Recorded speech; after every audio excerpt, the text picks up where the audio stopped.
Liverpool beating AC Milan in the 2005 Champions League final. Milan led 3-0 at half-time. The match was over. Then Liverpool staged the greatest comeback in football history. Milan were perfect in the first 45 minutes. Paolo Maldini scored in the first minute. Hernan Crespo added 2 more. Liverpool looked broken. Manager Rafa Benitez needed a miracle. Then Steven Gerrard headed one back in the 54th minute. Vladimir Smicer scored 2 minutes later.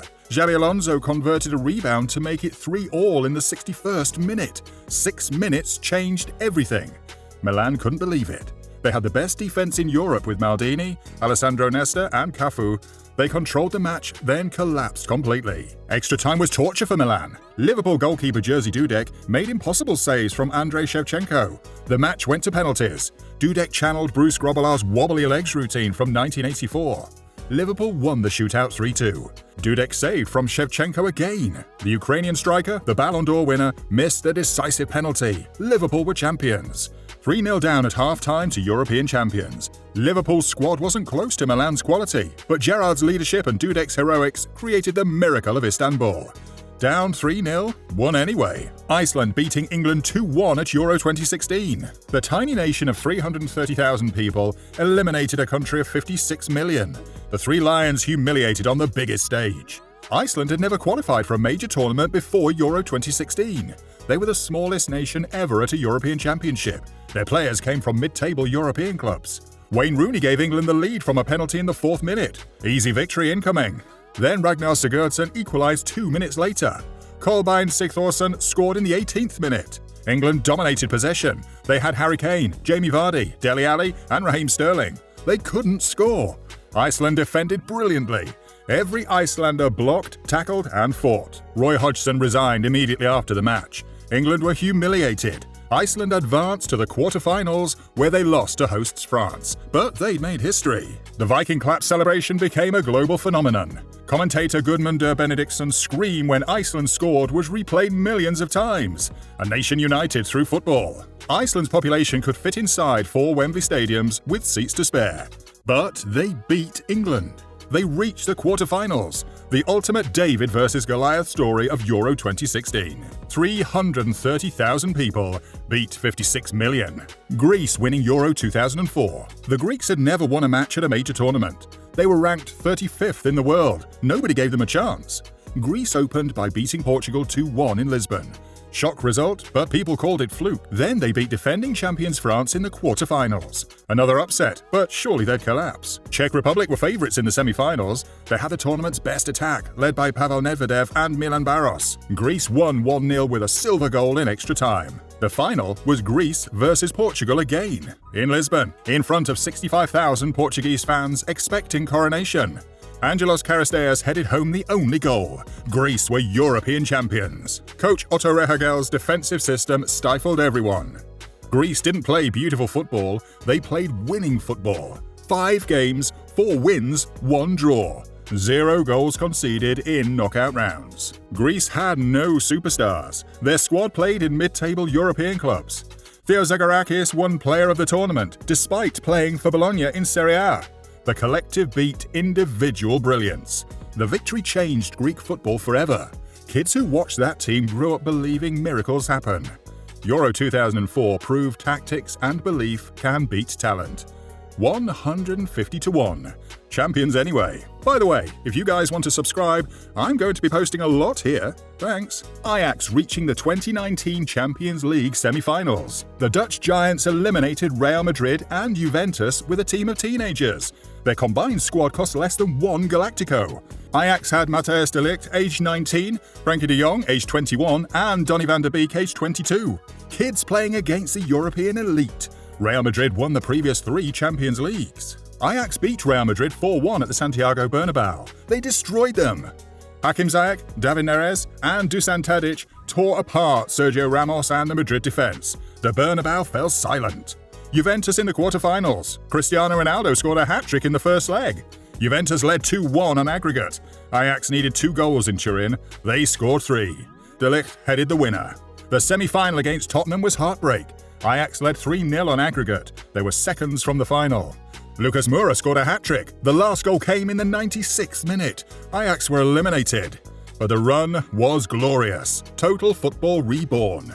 Young players destroying Europe's richest clubs. Ajax proved you don't need billions to compete, you need talent and belief. The entire squad was sold afterward for over €200 million, but for 6 months, Ajax showed the world how football should be played. Pure, attacking, fearless. Teenagers beat Madrid and Juventus, almost reached the final. Denmark winning Euro 1992 without qualifying. The Danes didn't even make the tournament. Yugoslavia's ban for civil war gave Denmark a spot 8 days before kickoff. Denmark's players were on vacation. Michael Laudrup retired from international football weeks earlier. The squad had no preparation. They were given zero chance of progressing past the group stage. Denmark drew with England, lost to Sweden, then beat France to advance. They were gaining momentum. The semi-finals against Netherlands went to penalties. Peter Schmeichel saved Marco van Basten's penalty. The final was Denmark versus Germany in Gothenburg. Germany were reigning world champions. They had Lothar Matthäus, Jürgen Klinsmann, and Rudi Völler. Denmark were massive underdogs again. John Jensen scored a screamer in the 18th minute. His only international goal in 69 games. Kim Gilfort added a second in the 78th minute. Vilfort had left his daughter's hospital bed to play. She was fighting leukemia. Denmark won 2-0. The team that didn't qualify became European champions. Schmeichel, Brian Laudrup, and Henrik Larsson became legends. The fairy tale was complete. 8 days' notice. No Michael Laudrup. No chance. Denmark won anyway. The greatest international tournament Cinderella story ever told. Didn't qualify, won the whole thing. Morocco becoming the first African semi-finalists at a World Cup. The Atlas Lions beat Belgium, Spain, and Portugal. They conceded 1 goal in 6 matches before the semi-finals. Morocco held Croatia 0-0 in their opener. Then they beat Belgium 2-0. Upset alert. Then they destroyed Canada 2-1 to top the group. Spain in the round of 16. The Spain match finished 0-0 after extra time. Penalties. Morocco's goalkeeper Yassine Bounou saved from Carlos Soler and Sergio Busquets. Morocco won 3-0 on penalties. Spain were eliminated. Portugal in the quarterfinals. Cristiano Ronaldo started on the bench. Morocco scored in the 42nd minute through Youssef En-Nesyri's header. They defended for 48 minutes. Portugal couldn't equalise. France ended the dream in the semi-finals. Morocco lost 2-0 but fought bravely. They became the first African team to reach a World Cup semi-final. The entire continent celebrated. Coach Walid Regragui's defensive organisation was perfect. Hakim Ziyech, Sofiane Amrabat, and Achraf Hakimi became heroes. Morocco only conceded 1 goal from an opposing player the entire tournament. The Arab world united behind Morocco. Fans from across the Middle East and North Africa travelled to Qatar. The support was incredible. Morocco proved African football could compete with Europe and South America. First African semi-finalists, history made. Costa Rica topping a World Cup group with England, Italy, and Uruguay. The Central Americans were given no chance. They reached the quarterfinals instead. Costa Rica opened by beating Uruguay 3-1.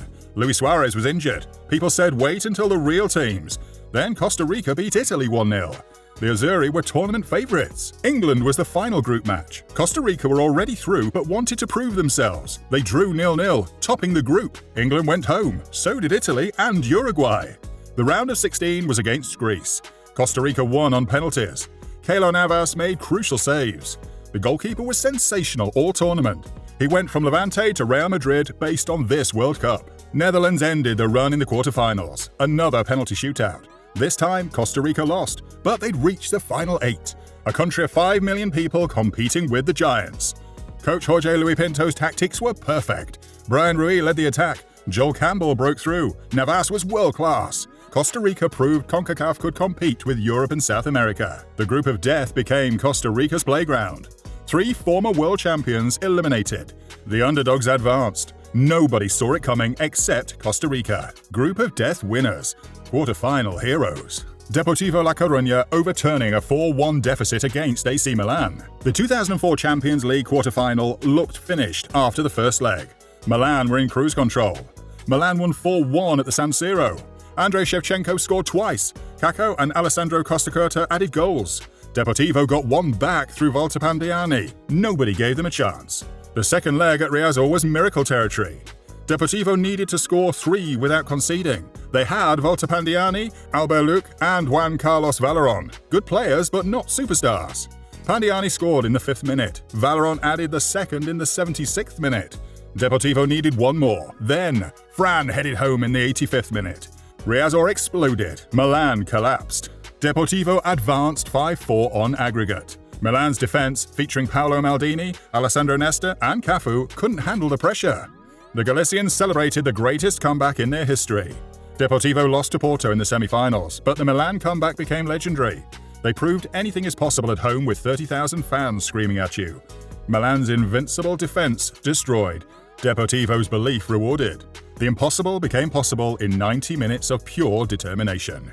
Down 4-1, won 5-4. South Korea reaching the 2002 World Cup semi-finals. The co-hosts had never won a World Cup match before. They beat Portugal, Italy and Spain to make history. South Korea opened with a draw against the USA. Then they beat Poland and Portugal to top the group. Korea's entire nation was painted red. The Red Devils fan movement created unbelievable atmosphere. The round of 16 was against Italy. Azzurri were tournament favourites. Ahn Jung-hwan scored a goal in the 117th minute.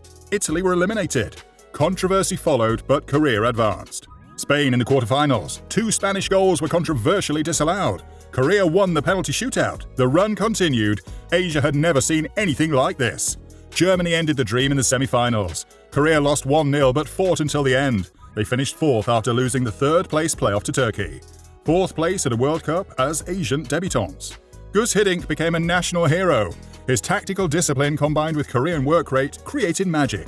Players like Park Ji-sun, Ahn and goalkeeper Lee Woon-jae became legends. The refereeing controversies didn't diminish Korea's achievement. They beat Portugal and Italy.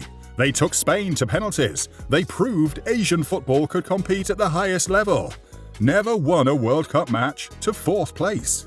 Monaco reaching the 2004 Champions League final. The French club had a tiny budget compared to Europe's elite. They eliminated Real Madrid and Chelsea on the way. Monaco had Ludovic Gulli, Fernando Morientes on loan from Real Madrid, and teenage Jerome Rothan. Not exactly Galactico material, but coach Didier Deschamps created magic with limited resources. They eliminated Real Madrid in the quarterfinals. Morientes scored against his parent club. Raul and Zinedine Zidane couldn't save Madrid. Monaco won 5-5 on away goals after a 3-1 first leg win. Chelsea in the semi-finals. Claudio Ranieri's expensively assembled squad were favourites. Monaco won 3-1 at home, then drew 2-2 at Stamford Bridge. Chelsea dominated, but Monaco advanced. The final was against Jose Mourinho's Porto, another underdog story. Porto won 3-0.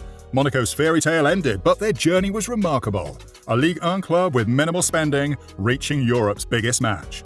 Monaco's run proved money doesn't guarantee success. Real Madrid spent hundreds of millions. Chelsea's wage bill was enormous. Monaco beat them both with tactics and teamwork. The squad was dismantled afterwards. Gulli went to Barcelona, Morientes to Liverpool. But for one season, Monaco showed that smart management beats blank checkbooks. Tiny budget beat Real Madrid.